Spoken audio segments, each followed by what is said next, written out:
My mother-in-law wakes me up at 3 every day and makes me do housework. As a result of this lifestyle, I collapse from overwork. Anyone would fall ill if they couldn't sleep. The next day, when I returned home after leaving the hospital, I found my mother-in-law standing in the doorway. Hospitalization is such an exaggeration. Young people these days. I wonder if it's because you grew up with a single parent that you're such a scumbag. I'd like to see your parents' faces. Oops, I forgot. They're gone already. My mother-in-law looked at me and laughed sardonically. She continues while I'm at a loss of words. If you're a wife, you should get up at 3 a.m. and work like you always have. I won't allow you to fall ill. If you don't like it, there's no place for you here. Get the hell out of here. At this point, I had reached the end of my patience. She woke me up every morning at 3 a.m. to make me work, and to top it all off, she made fun of my late mother. I will never forgive you. I can't be a part of this family any longer. Holding back my voice from trembling, I tried my best to speak calmly. I understand. Then I will leave. My name is Lily. I'm 31 years old. My husband Noor and I have been married for 3 years. We bought a 4-bedroom apartment when we got married and lived together there. I'm still working at the famous company I entered after graduating college, and Noor is also working for another company. To be honest, Noor's income is only 1/3 of mine, but I was fine with that. I met him about 5 years ago. I grew up in a single-parent home. My mother, who raised me single-handed, passed away of illness 6 years ago. I had no siblings, so when I was feeling lonely, one of my coworkers introduced me to Noah. He had a rather timid personality, but he was very kind to me.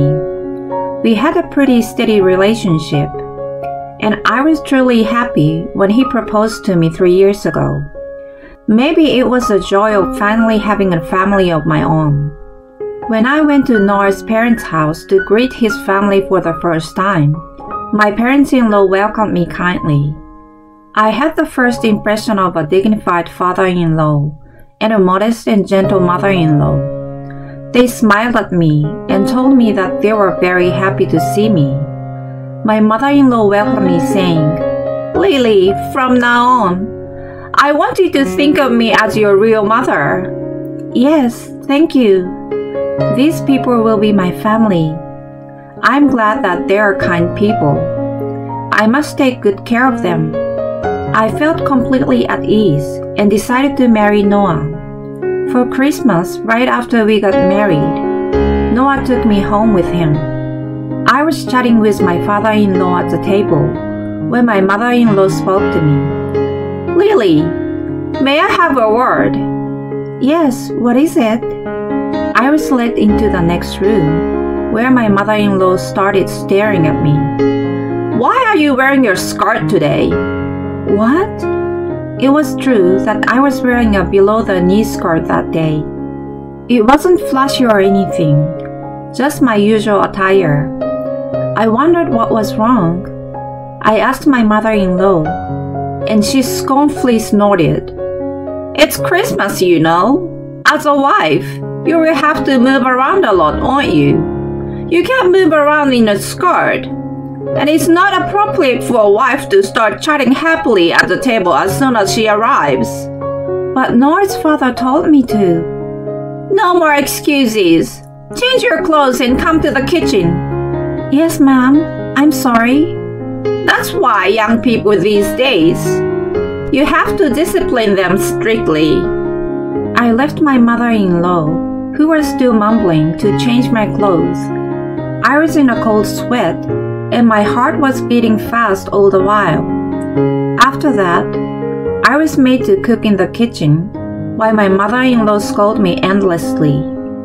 "You're not a good wife if you don't bring your own apron. You're not very good at cooking either. This seasoning is disgusting. My mother-in-law happily said such words to me in the absence of my father-in-law and my husband. She was so kind to me before Noah and I got married, but she changed immediately after marriage. This is a fraud. By the time I returned home after staying one night, I was exhausted. Lily, please come visit us again. I was even terrified when my mother-in-law said this with a soft smile. Since then, whenever I visited my in-laws, I was always nagged by my mother-in-law, but I could not say anything about it to Noah. Of course, one reason was because I didn't want Noah to hate me. But more than that, if I divorced Noah right now, it would cause grief to my parents in heaven, who were so happy to see me get married. I wanted to avoid that at all costs. Fortunately, my in-laws are a few hours away by car, so the only time I see them is when Noah goes back home. I have no complaints about my life with Noah. If only we could continue to live together in peace. But that hope was soon shattered. One weekend, Noah and I were at home when suddenly the intercom rang. What? Noah's mother? I looked at the intercom screen and I froze. Noah rushed into the door. Mom, what's going on? Why are you here all of a sudden without calling? Noah asked. Then she came into the house and started crying. I divorced your father. What? Noah was obviously surprised, and his mother tearfully told us the story. Noah's father asked for the divorce out of the blue and kicked her out of the house after offering only a minimal share of the property. I'm all alone and I have nowhere to go. Noah sympathetically tells his mother as she sniffs her nose. Oh no, you have me. You can stay here as long as you want. What? My reaction unexpectedly spilled out my mouth, but Noah looked at me and said, It's alright, right, Lily? I can't leave my mom alone. Yes, I understand. Thank you, Noah. His mother gave him an overemphasized appreciation. This is how my mother-in-law and we began to live together. In the beginning, when we just started living together, she was very quiet. But after a week, she gradually revealed her true nature. I was cooking breakfast one day, and my mother-in-law scolded me in an exaggerated manner. What are you doing? What? I'm just cooking an egg. You have to cook them well for Noah. That's not good. They're too soft. Right, Noah? I looked over at Noah sitting at the dining room table. He looks happy. Yes, your eggs are a little too soft. I never told you that before. See, I told you. Now start again. I will watch over for you this time. Oh, okay. I had to make breakfast again, and was bothered though I did not show it.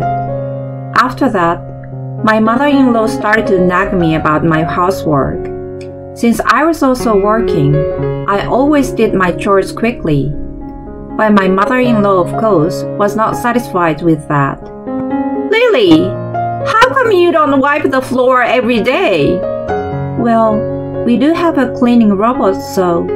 You can't rely on something like that. You should clean your own floors. Okay. I had to wipe the floors of all the rooms in the middle of the night before going to bed.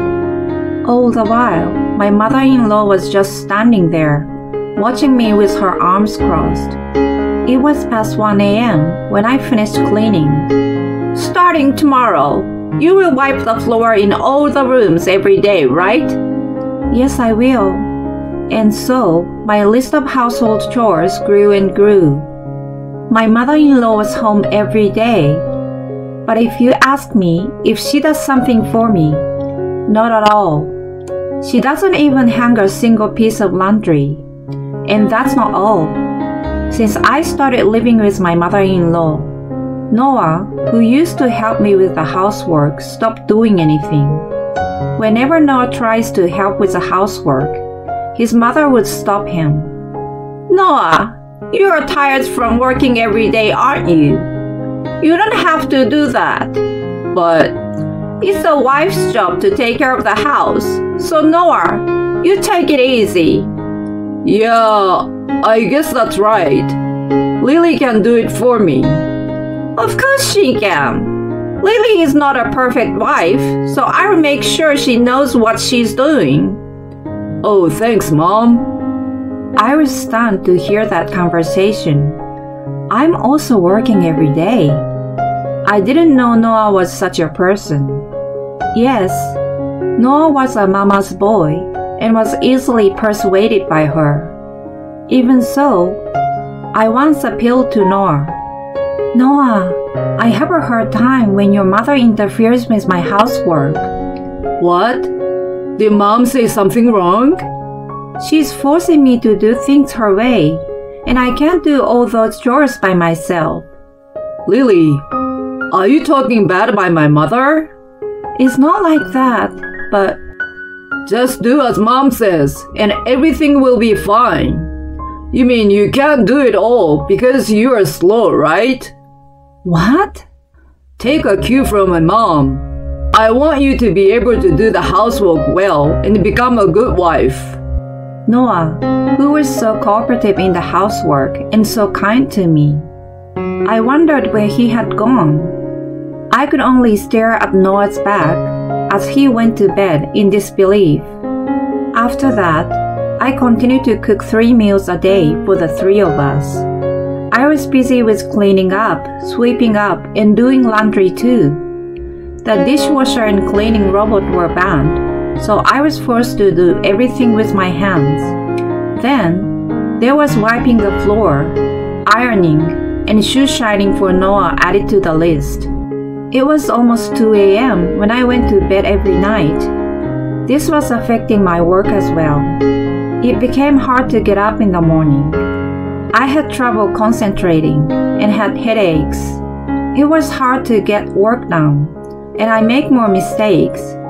My boss suggested that I was slacking off, and I was depressed by his words. I felt that if I continued like this, I would not be able to sustain myself physically and mentally. So I decided to talk to my mother-in-law directly. I would do the housework properly on weekends. So can't you let me go to bed early during the week? If I don't, I won't be able to continue working. Well, okay. Why don't you go to bed early tonight? Is that okay? But you will have to do at least some of the housework, doing the dishes and ironing. I will cut you a break for tonight there. Thank you. I finished my chores in a great hurry. I was able to go to bed at 11 that night. For the first time in a long time, I could sleep peacefully until morning. I was so relieved that I fell asleep right away. But a few hours later, Lily! My mother-in-law shouted and shaking my body to wake me up. I jumped out of the bed, flustered. What is it? Why are you in our bedroom? Why? Because it's time to get up. What? I looked at my clock in a panic and saw that it was 3 a.m. It was still dark outside. I protested in a whisper, trying not to wake Noah, who was snoring next to me. It's only 3 a.m. I usually wake up at 6:30 a.m. What are you talking about? You went to bed yesterday without wiping the floor. Do it now. What? If you go to bed early, you get up early and do the housework. That's wife's job. My mother-in-law tugged on my arm and made me come to the hallway. There was already a bucket and a rug ready in the hallway. Please, are you serious?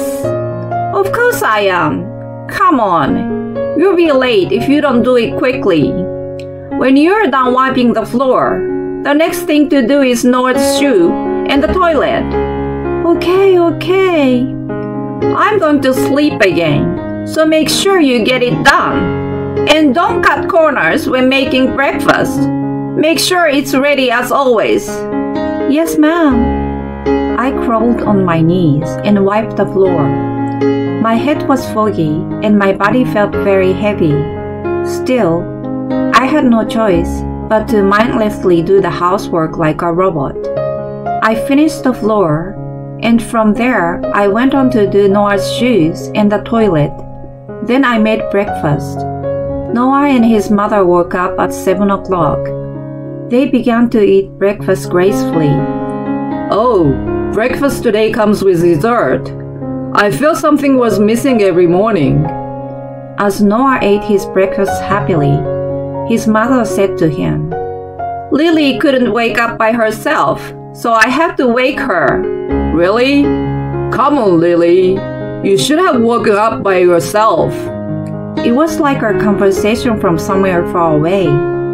From the next day, my mother-in-law started waking me up at 3 a.m. Each time, she told me to do the chores in detail, and if I didn't keep everything up, she would complain to me.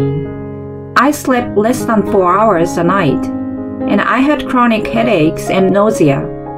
After 3 weeks of living like this, I reached my limit. One day, I collapsed at work and was rushed to the emergency room. I had been asleep in the hospital bed for more than 6 hours. When I woke up, Noah was at my side. Hey, what are you doing overworked? I couldn't believe my ears at the sound of Noah's grumpy voice. What? You know, because you weren't there, Mom had to take care of the housework. Don't you feel sorry for her? Noah, what are you talking about? Just come home. Don't burden Mom any more than you already have. After saying that, Noah walked out to the hospital room. I could do nothing but stare at his back in dismay. The next day, when I returned home after leaving the hospital, I found my mother-in-law standing in the doorway. Lily, how can you leave the house for a whole day? I was overworked and in the hospital. Didn't you hear? Hospitalization is such an exaggeration. Young people these days. Anyone would fall ill if they couldn't sleep. Shut up. I wonder if it's because you grew up with a single parent that you are such a scumbag. I like to see your parents' faces. Whoops, I forgot. They are gone already. My mother-in-law looked at me and laughed sardonically. She continues while I'm at loss of words. If you're a wife, you should get up at 3 a.m. and work like you always have. I won't allow you to fall ill. What? If you don't like it, there's no place for you here. Get the hell out of here. At this point, I had reached the end of my patience. She woke me up every morning at 3 a.m. to make me work, and to top it all off, she made fun of my late mother. I will never forgive you.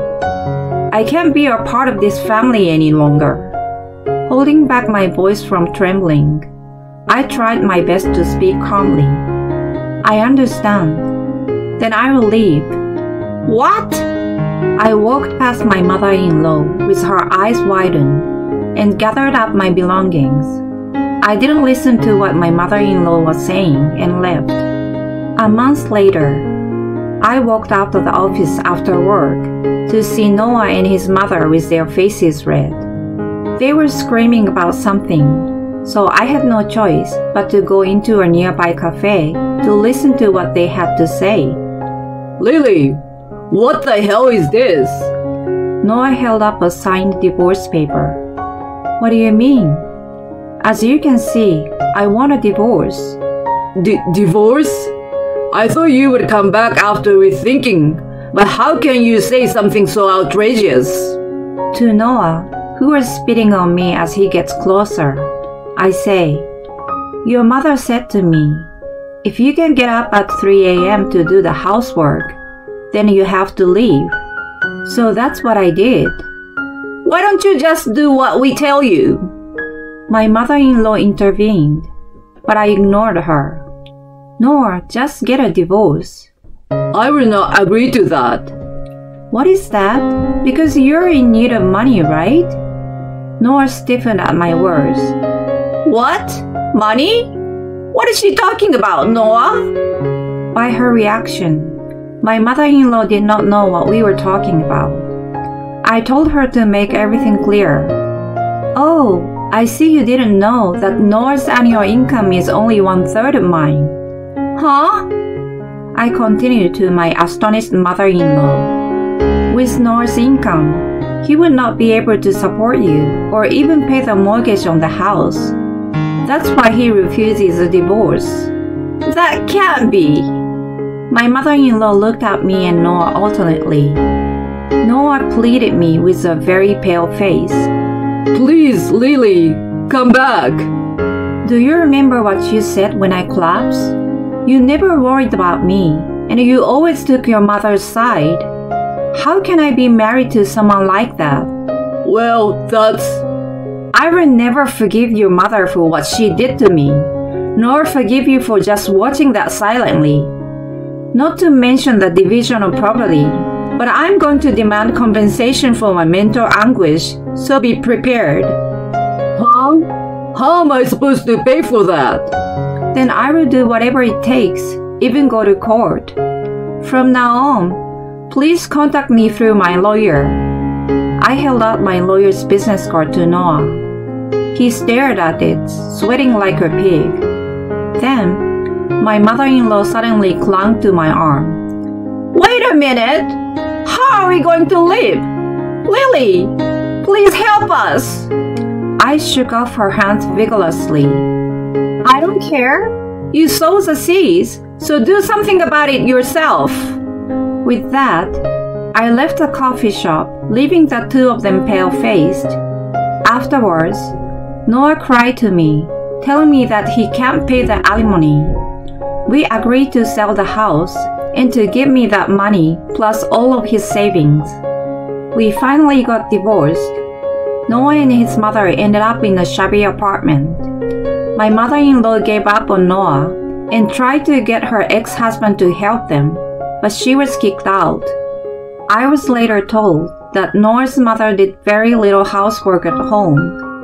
Noah's father was fed up with her two-faced personality, that he was the one to suggest the divorce. After her ex-husband shooed her away, Noah's mother still lives with her son, who has no savings. The only thing that has changed is that she started working a part-time job early in the morning at the factory. I hope she will take this opportunity to reflect on all the times she has mistreated me. I, on the other hand, have found a new house and I'm living a pretty good life. I'm happy to do my housework for only myself and sleep soundly every night. But that's not all. Recently, one of my coworkers asked me to be his girlfriend. He said he had been in love with me for a long time, but he had given up on it because I was married. Then he heard about my divorce and opened up about how he had always felt. He is rumored to be sincere and earnest, so I'm starting by going on a dinner date with him. I would like to strive for a good, positive life from now on. Thank you for watching.